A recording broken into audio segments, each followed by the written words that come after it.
nabigla kasi kaya pati ako nagkanda leche. Pagiging papaya ko, promise babaguhin na. Pati pangaral mo, promise ay susundin ko na. Pasensya na sinta, hindi ako naging perfecto. Tao lang ako, nagkakasala din naman ako. Pero pipilitin kong iayos ang lahat.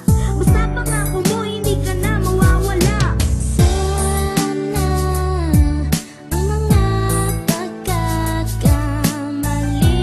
ko ay iyong papatawarin na.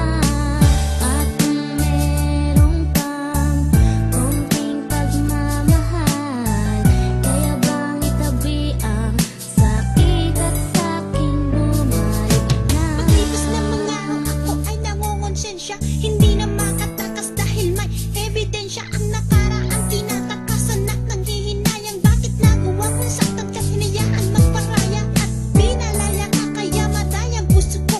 Hindi ka pinagbigyan kahit konti pang atensyon.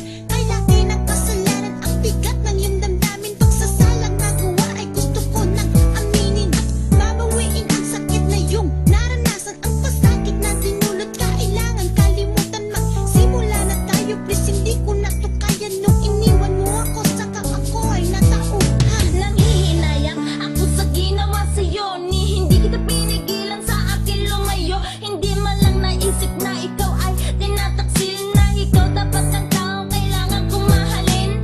Sabi nga nila sa huli ang pagsisisi, ngayon ko lang nalaman ang aking mga mali, ang aking kasalanan. Gusto ko'y paliwanag, pero lamat na relasyon hindi na nag-iwanag.